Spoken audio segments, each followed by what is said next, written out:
सध्या महाराष्ट्रामध्ये संपूर्ण पोलीस विभागाच्या माध्यमातून चरस, गांजा आणि नशे जिथे जिथे विकले जाते तिथे तिथे छापा टाकून त्या संबंधित आरोपींना पकडण्याची सुरुवात करण्यात आलेली आहे. अशातच अंबरनाथमधील एक चरस विकणाऱ्याबद्दल माहिती भेटली असता अंबरनाथ पोलीस ठाण्याच्या माध्यमातून त्या व्यक्तीला पकडण्यात आले आणि जास्त त्याचा तपास केल्यानंतर त्याच्यासोबत असलेल्या आणखी एका व्यक्तीला पकडण्यात आले असले 2 आरोपींना पकडण्यात आले.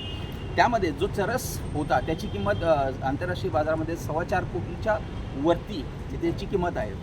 सदर बाबतीत आरोपींना न्यायालयात हजर केले असता त्यांना 16 तारखेपर्यंत पोलीस कोठडी देण्यात आलेली आहे. सोबतच या सर्व बाबतीत बोलताना परिमंडळ 4चे पोलीस उपायुक्त सचिन गोरे यांनी दिलेली ही सविस्तर माहिती. अंबरनाथ पोलीस स्टेशनचे तपास टीमचे कर्मचारी श्री चव्हाण यांना मिळालेल्या गुप्त बातमीच्या आधारे संबंधित कारवाई जी आहे ती करण्यात आलेली आहे. त्यामध्ये PSI काळदाते आणि त्यांची टीम यांना ही खबर लागली होती की संबंधित ठिकाणी चरस हा विक्रीला घेऊन येणार आहे.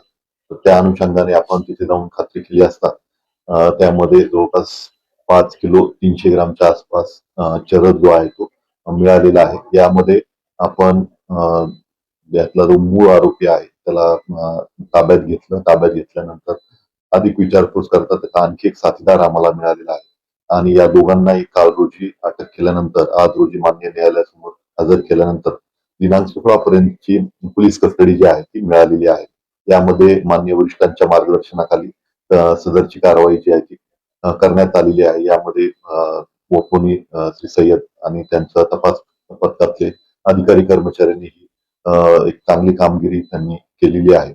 याची इंटरनॅशनल मार्केट मधली अंदाजे किंमत जी आहे ती 4.25 CRच्या आसपास आहे आणि यामध्ये आणखी तपास जे आहे ते वफोनी सय्यद आणि त्यांची टीम जी आहे ती करत आहे. यामध्ये ज्याच्याकडून आपल्याला माल मिळालेला आहे त्याचं नाव पटेल आहे. तो मूळचा गुजरातचा आहे आणि गेल्या 1.5 महिन्यापासून आपल्याकडे अंबरनाथ हद्दीमध्ये वास्तव्यास असल्याची माहिती मिळत आहे. आणि दुसरा आरोपी जो आहे तो शिराज म्हणून आहे. तो विठ्ठलवाडी पोलीस स्टेशन अंतर्गत त्याचं वास्तव्य आहे. अशा दोघांना आपण अटक केलेली आहे. आता पुढचं जे तपासाची जी कारवाई आहे ती सुरू आहे.